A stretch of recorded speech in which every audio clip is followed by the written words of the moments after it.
Hello friends, मैं हूं अंजुम और मैं फिर से उपस्थित हूं आपके लिए इतिहास यानी कि 12th हिस्ट्री की छठा लेसन जो कि एनसीईआरटी, बिहार बोर्ड या इन जैसे बोर्डों के लिए है जो एनसीईआरटी सिलेबस को फॉलो करती है।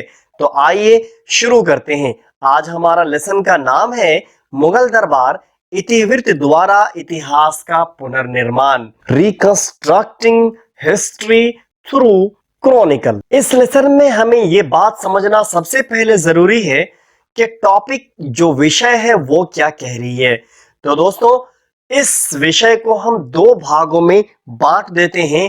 पहला है मुगल दरबार और दूसरा है इतिवृत्त द्वारा इतिहास का पुनर्निर्माण।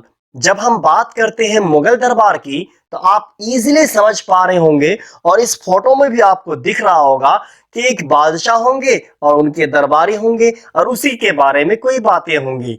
लेकिन जब हम इसके सेकंड खंड यानी कि इतिवृत्त द्वारा इतिहास का पुनर्निर्माण की हम बात करते हैं तो इतिहास का पुनर्निर्माण यानी इतिहास को दोहराया जाना, ये बात तो समझ में आती है, लेकिन ये इतिवृत्त क्या है इसको समझना सबसे ज्यादा कंपलसरी है, अति आवश्यक है। क्यों? क्योंकि ये जो लेसन है पूरा का पूरा डिपेंड करता है ये इतिवृत्त पर। यानी कि इस लेसन को हम जो समझेंगे, पढ़ेंगे, जानेंगे, देखेंगे अकॉर्डिंग टू क्रॉनिकल यानी कि इतिवृत्त। इतिवृत्त समझिए, इतिवृत्त क्या है। कुछ शासकों ने अपने समय के इतिहास को लिखने के लिए दरबारी इतिहासकारों से यह काम लिया। इतिवृत्त का मतलब यह है कि एक ऐसी ग्रंथ, ऐसी पोथी या पुस्तक जिसको लिखने के लिए दरबारी लोगों को लिया गया, दरबारी लोगों को चुना गया कि वे इस काम को करें। यानी बादशाह कह रहा क्या किसी दरबारी को जो इतिहासकार है कि तुम मेरे इस काल की इतिहास को लिखोगे, जो भी घटनाएं घटती हैं। तो इस प्रकार के लोगों के द्वारा लिखी गई ग्रंथों को, पुस्तकों को इतिवृत्त कहा जाता है। गिरजा प्रसाद महोदय ने इतिवृत्त किसे कहा है, आइए हम उनके शब्दों को भी जान लेते हैं। इतिवृत्त उस जीवन चरित अथवा वंश चरित को कहा है जिसमें लेखक राजकीय प्रलेखों, प्रशस्तियों के आधार पर सत्य के अधिक निकट रहकर इतिहास लिखने का प्रयास करता है। इतिवृत्त का सिंपल सादा उदाहरण आप अपने स्क्रीन पर देख पा रहे होंगे। बाबरनामा, हुमायूंनामा, अकबरनामा, तबकात अकबरी, तुजुक जहांगीरी, इकबालनामा, पादशाहनामा, चार चमन, आलमगीरनामा, मुंतखबुल लवाब, ये वे सारे ग्रंथ हैं जो इतिवृत्त का नमूना है। तो दोस्तों, मैंने आपको पहले ही बताया था कि इस लेसन में आप जो भी जानेंगे, सीखेंगे, देखेंगे अकॉर्डिंग टू क्रॉनिकल यानी इतिवृत्त के अनुसार। इतिवृत्त क्या है वो आप जान चुके हैं। मुगल दरबार के खास लोगों को और मुगल जो सम्राट थे उनको भी जानना जरूरी है। उनकी संक्षिप्त विवरणी हम आपको पेश करते हैं। लेकिन दोस्तों, अगर आप इनमें से हर एक को बहुत अच्छे से जानना चाहते हैं तो इनमें से हर एक का अलग अलग से वीडियो भी आपको बहुत जल्द इसी चैनल पे मिल जाएगा। भारत में मुगल साम्राज्य का संस्थापक बाबर था। बाबर ने 21 अप्रैल 1526 में इब्राहिम लोदी को प्रथम पानीपत के युद्ध में परास्त करने के बाद अपना साम्राज्य का स्थापना भारत में किया। इनका पूरा नाम जहीरुद्दीन मोहम्मद बाबर था। इनका जन्म 14 फरवरी 1483 में फरगना में हुआ। इनके पिता का नाम शेख मिर्जा और माता का नाम कुतलू गानिगार खानम था। बाबर अपने आप को तैमूर का वंशज मानते थे। 8 जून 1494 में बाबर मात्र 8 साल की थी और उनके पिता का देहांत हो गया और बाबर मात्र 8 साल की उम्र में वे फरगना के शासक बने। 25 दिसंबर 1530 में बाबर का देहांत हो गया। लेकिन बाबर ने अपने मृत्यु से पहले अपने ज्येष्ठ पुत्र यानी कि हुमायूं से इस बात का आश्वासन लिया था कि वे अपने भाइयों के साथ अच्छा व्यवहार करेंगे। हुमायूं का जन्म काबुल में 6 मार्च 1508 में हुआ। इनके मां का नाम माहिमा सुल्ताना था। बाबर की मृत्यु के बाद 29 दिसंबर 1530 में मात्र 23 साल की उम्र में हुमायूं राजगद्दी पर बैठे। चूंकि बाबर ने अपने मृत्यु से पहले हुमायूं से इस बात का वादा लिया था कि वे अपने भाइयों के साथ अच्छा व्यवहार करेंगे, इस बात का फायदा उठा करके उनके भाई उन्हें बार बार परेशान कर रहे थे, जिस बिना पे हुमायूं बहुत हद तक कमजोर हो चुका था। इस बात का फायदा उठाते हुए गुजरात का शासक बहादुर शाह और बिहार का शासक शेर शाह ने हुमायूं को अत्यधिक यानी कि बहुत ही ज्यादा परेशान किया। आखिरकार 25 जून 1539 में चौसा के युद्ध में हुमायूं को हरा दिया। हुमायूं किसी तरह से निजाम नामक एक भिश्ती की मदद से दरिया पार करके अपनी जान को बचाने में सफल हुए। इसके बाद हुमायूं भारत से भागकर फारस पहुंच गए और फारस के शाह ताहमास्प ने उनका अत्यधिक सत्कार किया। इन्हीं की मदद से हुमायूं ने कंधार पर विजय प्राप्त किया। 23 जुलाई 1555 को अंततः हुमायूं ने फिर से दिल्ली का राजगद्दी प्राप्त कर लिया, लगभग 15 सालों के बाद। 24 जनवरी 1556 में हुमायूं सीढ़ी चढ़ते हुए में गिर गए और उसे काफी गहरी चोट लगी और 27 जनवरी 1556 को उनका मृत्यु हो गया। यह पुस्तकालय भवन दिल्ली के पुराना किला में आज भी मौजूद है। हुमायूं का अर्थ होता है भाग्यशाली यानी कि बड़ा किस्मत वाला, और ये सच बात है कि वे किस्मत वाले ही थे कि 15 साल के पश्चात फिर से वो दिल्ली के राजगद्दी को प्राप्त करने में सफल होते हैं। वे भाग्यशाली ही थे, अकबर जैसा बेटा उसे प्राप्त होता है। हुमायूं की सकारात्मक सोच, धैर्य, साहस एवं विपरीत परिस्थितियों में हिम्मत न हारने के गुणों ने उसे अपना खोया राज्य वापस पाने में मदद की। अकबर जलालुद्दीन मोहम्मद अकबर का जन्म सन 1542 में अमरकोट में हुमायूं की पत्नी हमीदा बानो बेगम की कोख में हुआ। 14 फरवरी 1526 को कलानौर में अकबर को बादशाह घोषित कर दिया गया और इस समय अकबर की उम्र मात्र 14 साल थी। 1560 में बैरम खां को हटाकर अकबर ने शासन अपने हाथ में ले लिया। 1560 से लेकर के 1562 के बीच अकबर अपने धाई मां माहम अंगा के प्रभाव में रहा।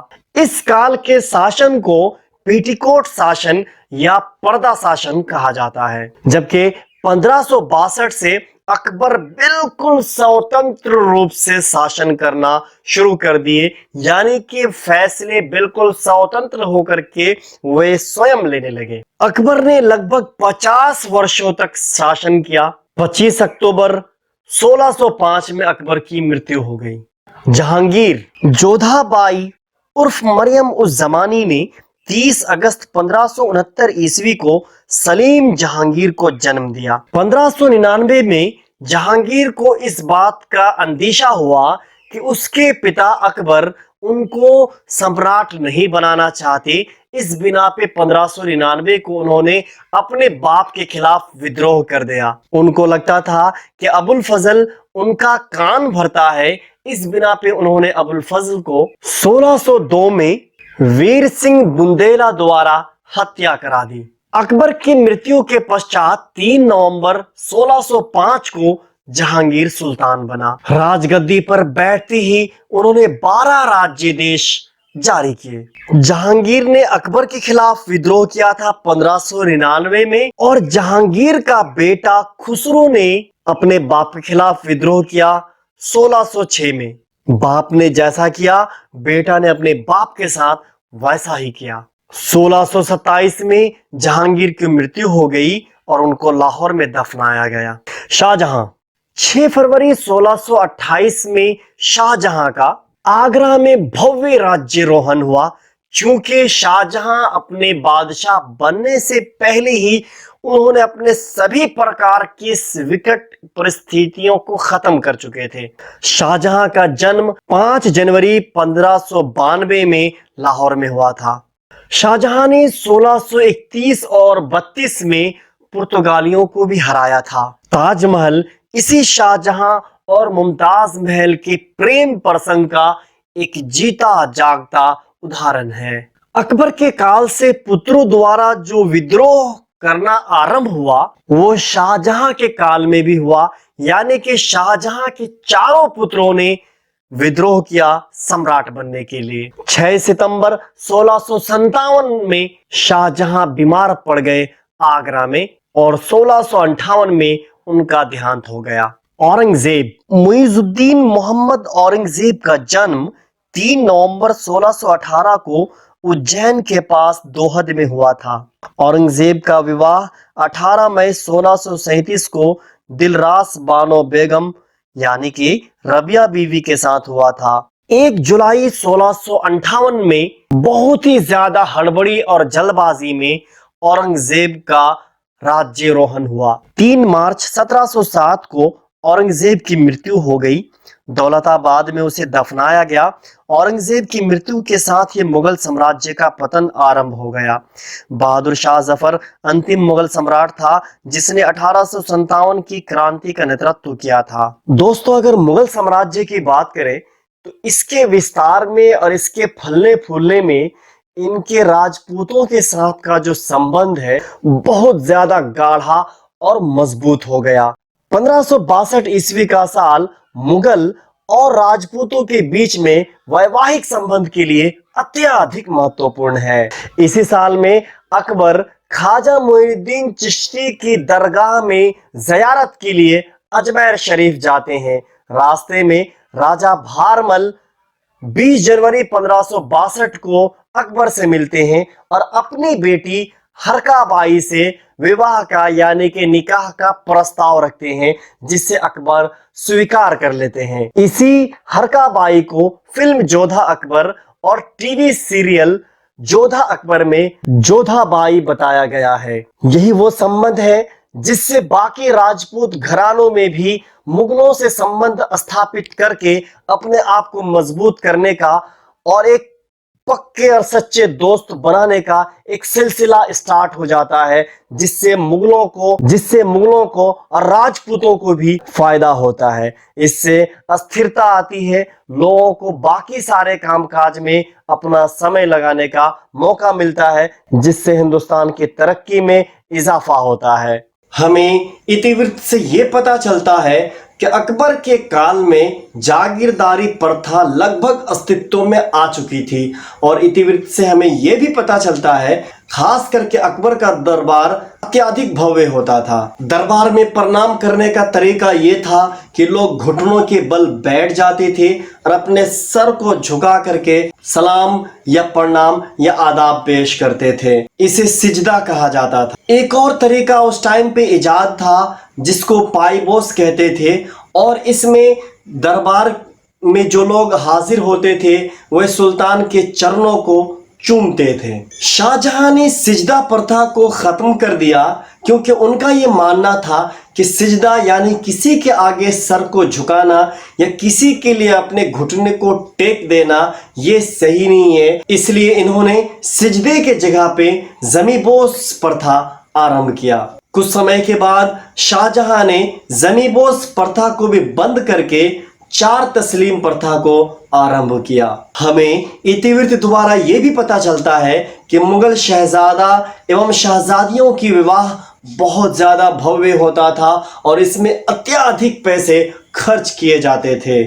मुगल काल में अभी के तरह मोबाइल इंटरनेट तो नहीं था, लेकिन उस समय में डाकिया हुआ करते थे जिसे हरकारे कहा जाता था। यही हरकारे सभी प्रकार के पैगाम को यानी मैसेजेस को, लेटर को या सरकारी किसी प्रकार की कोई ऑर्डर को एक जगह से दूसरे जगह पहुंचाने का काम करते थे। अबुल फजल बताते हैं कि मुगल खास तौर पे अकबर के दरबार में 100 चित्रकार थे। इससे हम यह अंदाजा लगा सकते हैं कि अकबर चित्रकारी से प्रेम रखते थे। बाकी आप अकबर के नौरत्नों से खूब अच्छे से परिचित होंगे।